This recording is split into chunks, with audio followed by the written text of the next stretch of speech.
Maya Govanen Melanina Menig Swilaid. My name's Rainbow Dave and welcome to another video in our Lords of Beleriand Silmarillion series. So, in previous videos I've talked all about the elves of Beleriand and the dwarves of Beleriand and the men of Beleriand, but in this video I'm going to focus on the evil beings of Beleriand, the servants of Morgoth, and the enemies of all our favourite characters.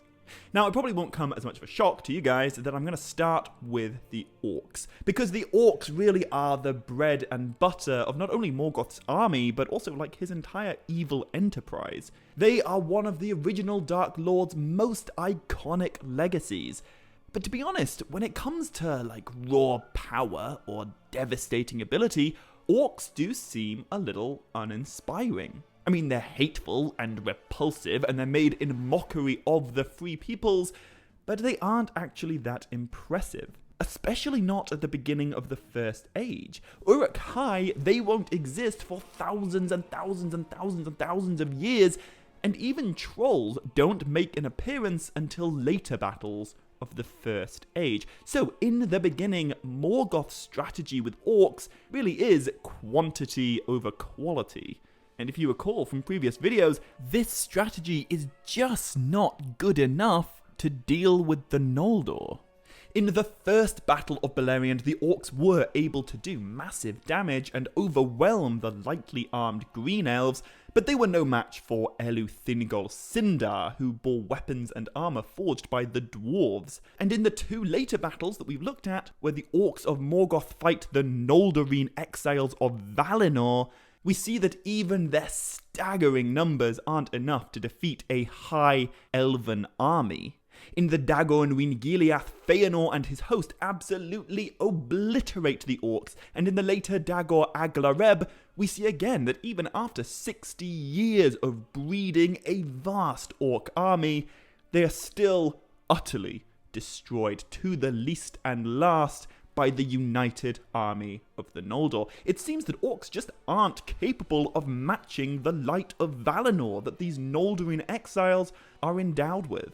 And so, after the Dagor Aglareb, we have this 400-year-long siege of Angband, the Long Peace. And it's during this time, while Morgoth is locked away inside Angband, that he begins experimenting with corrupting these fouler and deadlier things than orcs. However, for the sake of not tarring all orcs with the same brush, I will point out that there are some orcs of the First Age that really do stand out. And the most interesting of all, in my mind, is Bulldog. So, Bulldogs is a character that doesn't actually appear in the published Silmarillion, but he does play a significant role in Tolkien's epic poem, The Lay of Leithian. Now, The Lay of Leithian is an early version of the story that we now call Beren and Luthien, and so I'll talk about it in much more detail when I get to them. But what's significant right now is that Morgoth sent a force of orcs led by a chieftain called Bulldog to attack the woodland realm of Eleuthingol. Now, perhaps unsurprisingly, Bulldog and his orcs are unsuccessful in conquering Doriath, and Bulldog is slain by Eleuthingol himself. However, what makes this really interesting is what Tolkien wrote decades later. So, Tolkien began writing The Lay of Leithian in the summer of 1925. That's 12 years before The Hobbit was even published, and 29 years before The Lord of the Rings. So it's certainly fair to say that the legendarium evolved in Tolkien's mind long after he first wrote about Bulldog fighting Eleuthingol, and it just so happens that in mid to late 1950s, so close to 35 years after first mentioning Bulldog, Tolkien came back to this word in an essay called Myths Transformed. Except by then, Bulldog was not the name of an individual orc, it was a title. Or perhaps it was even something more significant than that. So, Tolkien wrote that Melkor had in his service great numbers of Maiar, who had the power, as their master, of taking visible and tangible shape in Arda. Now, Maiar are of course the angelic demigods of Tolkien's mythology. Mellyn is one, so is Sauron, and so are the Balrogs. And maybe so is Bulldog. In a footnote beneath that text that I just read, Tolkien wrote, "Bulldog is a name that occurs many times in the Tales of the War, but it is possible that Bulldog was not a personal name and either a title, or else the name of a kind of creature. The orc-formed Maiar, only less formidable than the Balrogs." And in another author's footnote, Tolkien wrote, "Melkor had corrupted many spirits, some great as Sauron, or less as Balrogs. The least could have been primitive orcs." And so, although we don't have anything definitive in The Lord of the Rings or the Silmarillion, I definitely believe we can speculate on the existence of evil, corrupted Maiar spirits in the service of Morgoth that weren't really too different from Balrogs, except instead of taking a demonic form of shadow and flame, the Bulldogs took an orcish form, and probably served as great captains in the Dark Lord's army.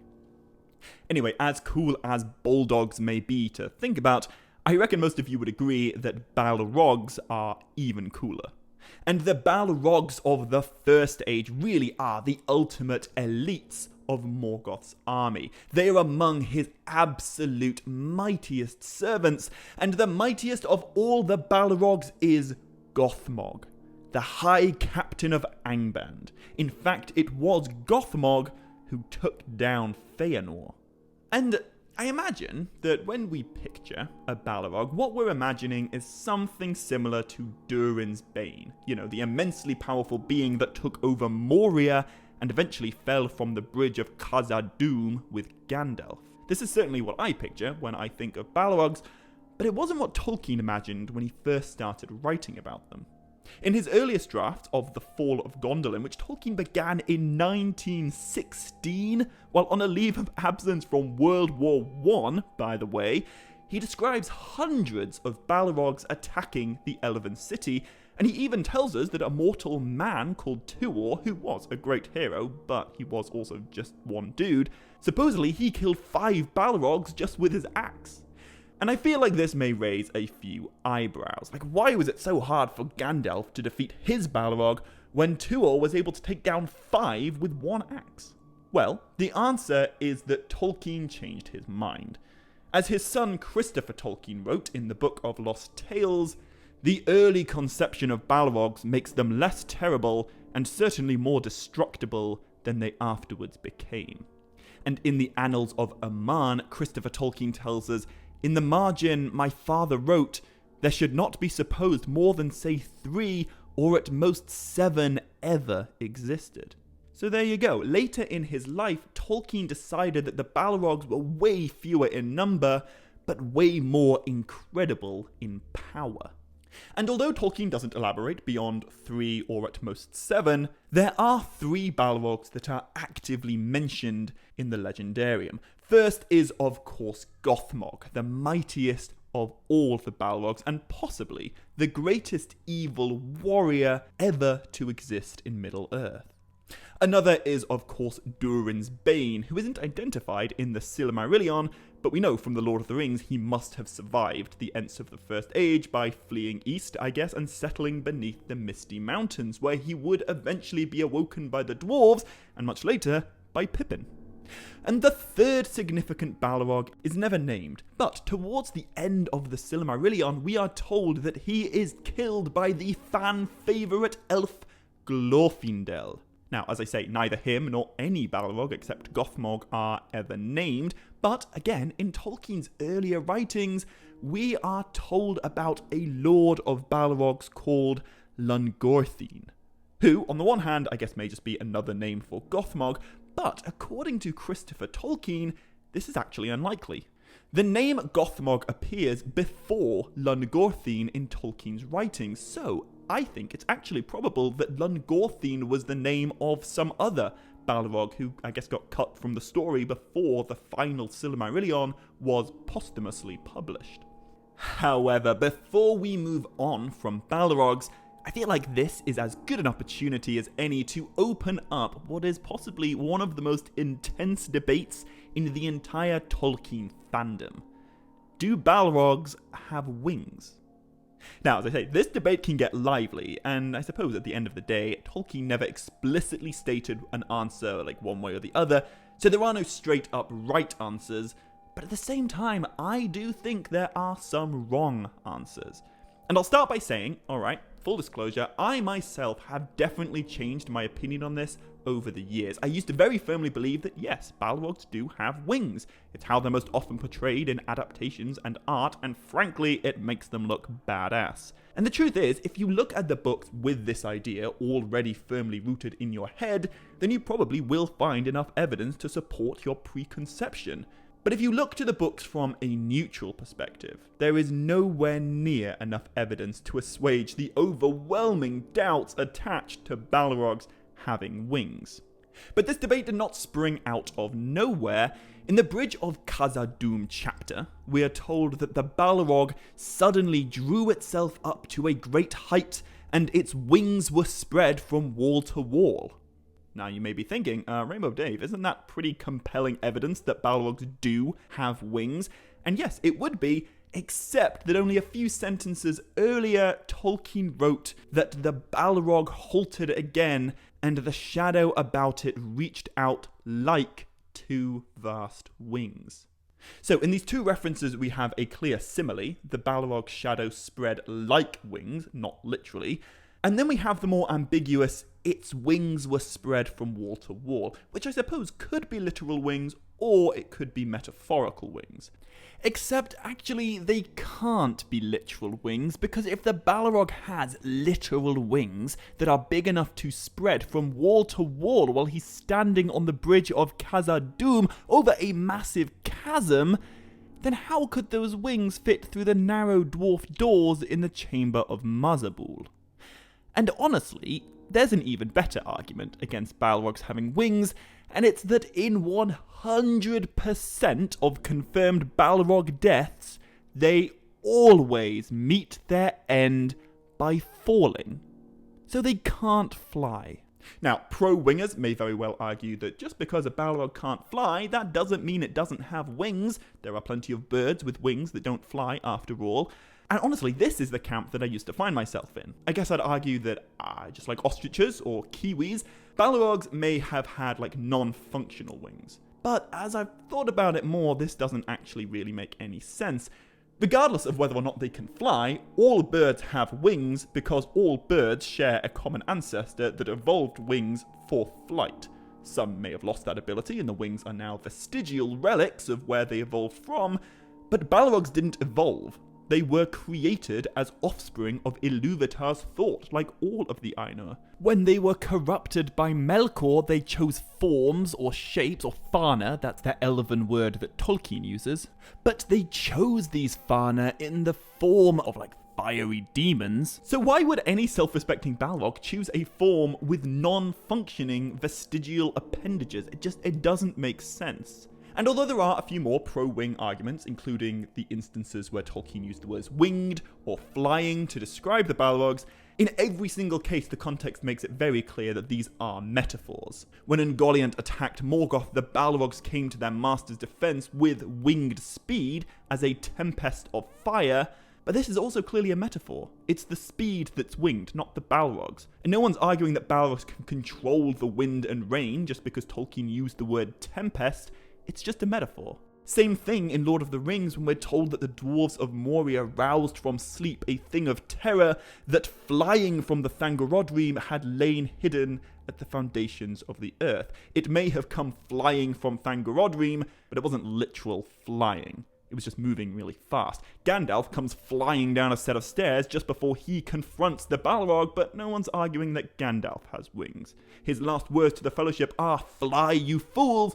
But contrary to what the internet may tell you, he's not talking about eagles. He's not talking about literal flight. He's saying flee. Fly means flee a lot in Tolkien's writings, and if we take the flight of the Balrogs to be literal, then we kind of have to take the flight of the Noldor as literal too, or the flight of the Fellowship, or the flight to the Fords, none of which involved actual flying.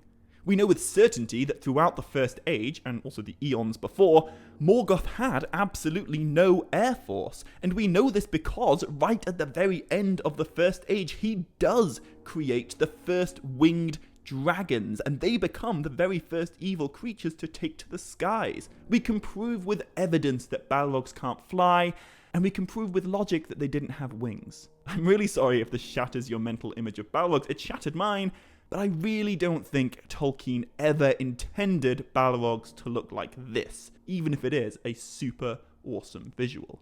Anyway, whoa, that was a huge tangent, and we have a lot of other evil beings still to talk about. So, you may have noticed that there's one incredibly famous servant of Morgoth that I've hardly mentioned yet, and that is, of course, Sauron, the chief disciple of Morgoth and the greatest of his followers. So, Sauron in the First Age is described as a sorcerer of dreadful power, master of shadows and of phantoms, foul in wisdom, cruel in strength, misshaping what he touched, twisting what he ruled, lord of werewolves, his dominion was torment. And if your ears perked up at that Lord of Werewolves reference, I have some really good news for you, because there is an epic event in the Silmarillion that takes place in the 457th year of the First Age, where an elven island is conquered by Sauron and his army of werewolves.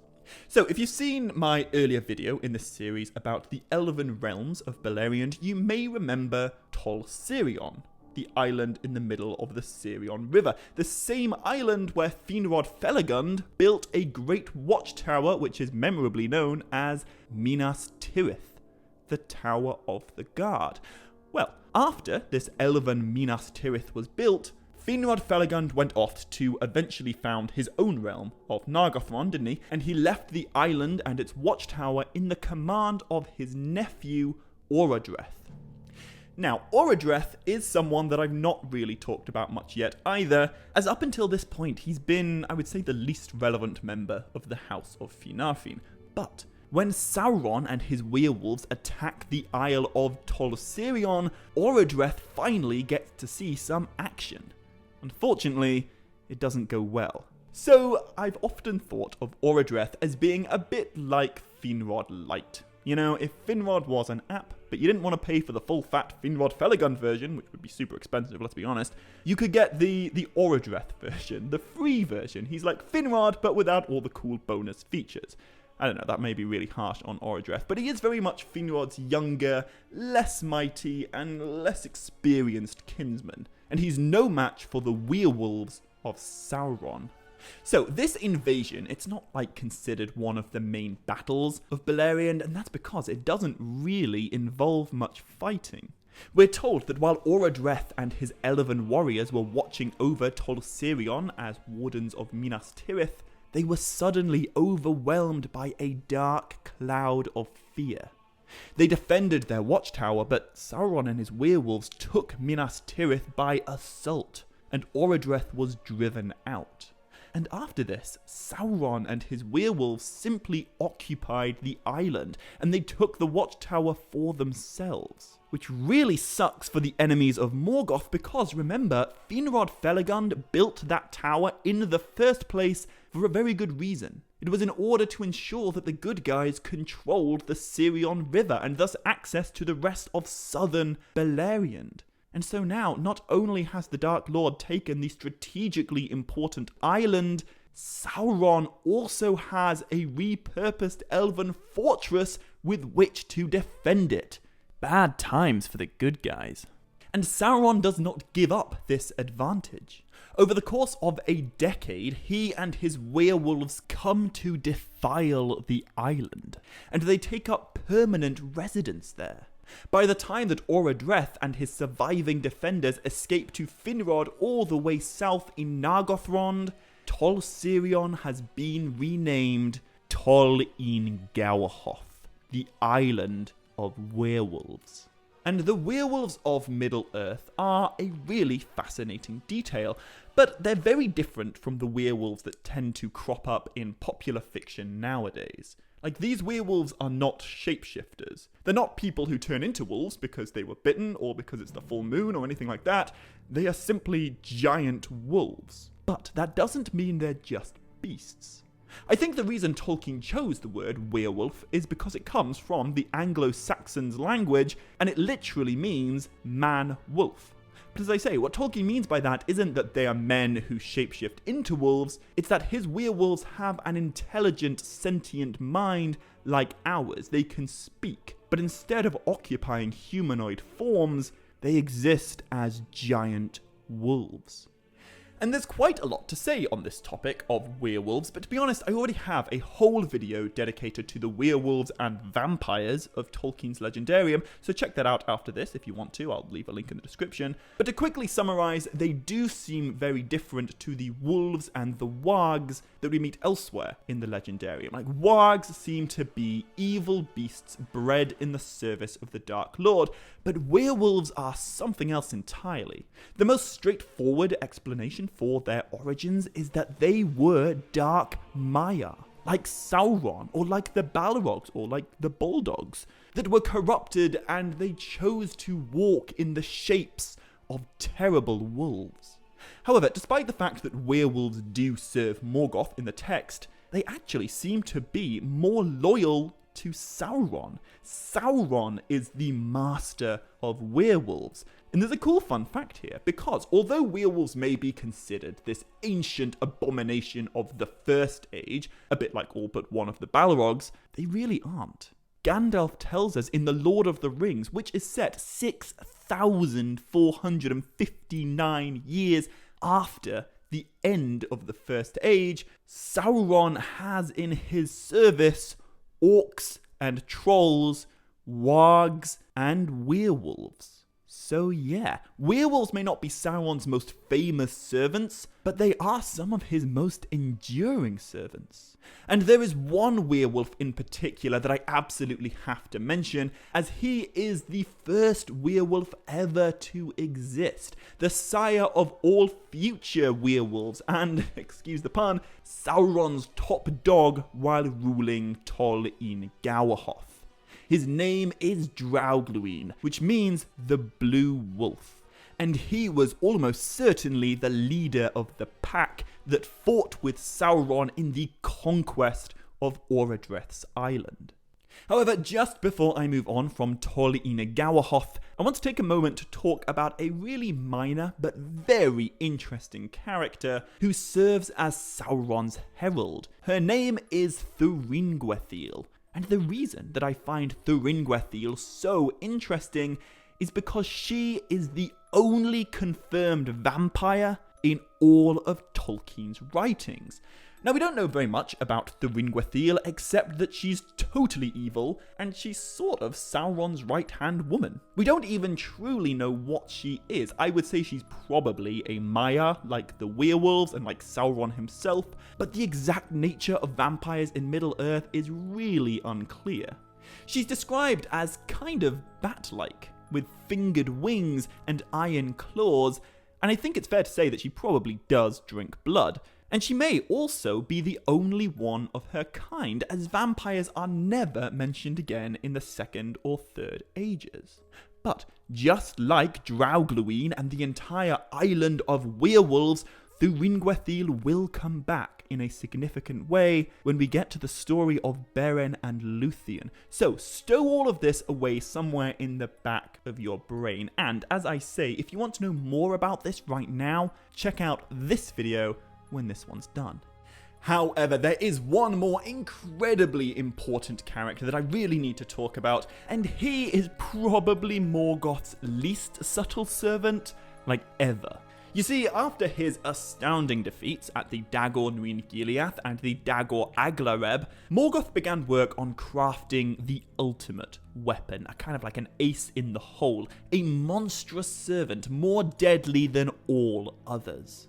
Now, in the Sindarin language of the elves, this creature was called Uruloki, although in our language it would be called a dragon, the very first dragon to be specific.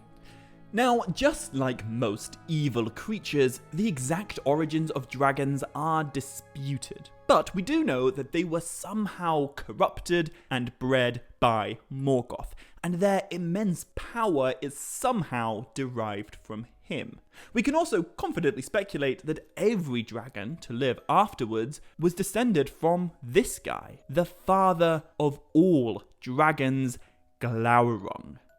Now, we're not told exactly when Glaurung first hatched, but we do know that Morgoth spent centuries perfecting him and watching him grow into the greatest terror of his time.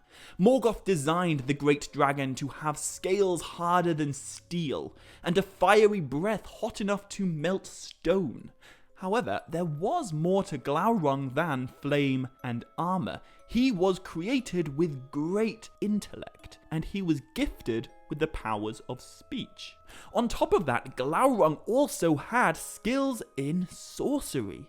His eyes bore the power of hypnosis, and he was able to entrance his enemies and paralyze them for a time with his magic. He could also break minds, he could alter memories, and he can induce visions. In fact, Glaurung is so powerful that his only real equals are Sauron and the Balrogs.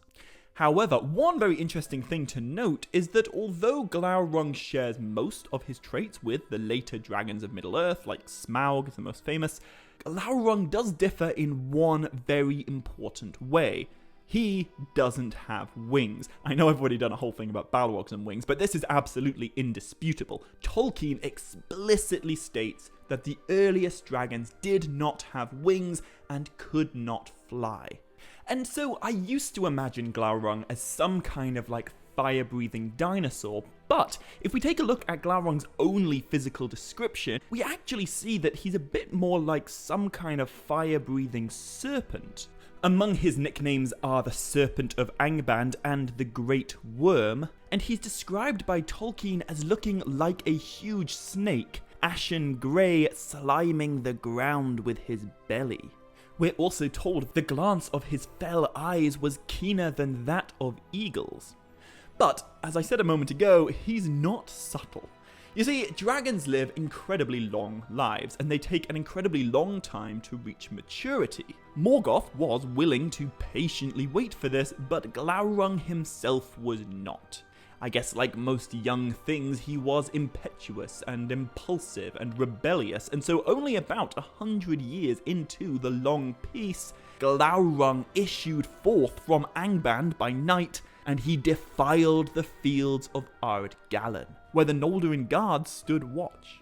And to be fair to Glaurung, this is an incredibly terrifying moment for the elves. Like, no one has ever seen a dragon before, and now the first one suddenly appears, breathing fire and going on a rampage. We're told that the elves fled before him in dismay. But this isn't quite the victory for Morgoth that Glaurung was hoping for. After all, he was yet young and scarce half grown, so his scale armor was not yet as impenetrable as it would eventually become. And this brings us back to another one of those top tier awesome characters, Fingon. Remember him, the son of High King Fingolfin, the dude who rescued Maedhros? Well, Fingon, being an absolute legend, he rode out of his father's kingdom with a host of mounted archers, and they fell upon Glaurung outside the gates of Angband.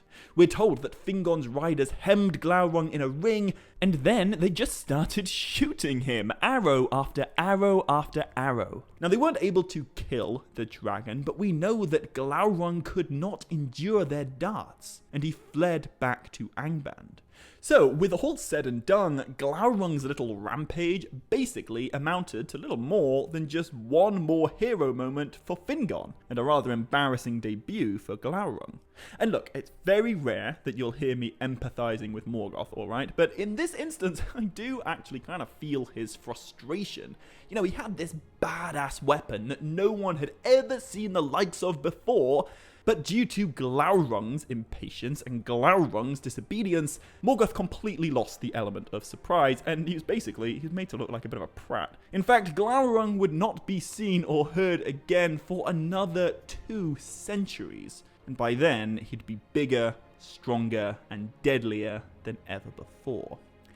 And that seems like a nice and foreboding spot to leave off on, because for the past few videos I've been talking about the long peace of Beleriand, but all good things must come to an end. And we finally got to the point now where that peace is going to shatter. The very next time we see Glaurung, it will be in the enormously epic Battle of Sudden Flame, the Dagor Bragolak, by far the greatest battle yet, and an absolute turning point in the Silmarillion. So I am extraordinarily excited to talk all about this in the very last video of this Lords of Beleriand series. So to make sure you don't miss it, hit like and subscribe and leave a comment on this video if you'd like to. But as always, until then, my dear friends, much love, stay groovy, and navaer mellyn.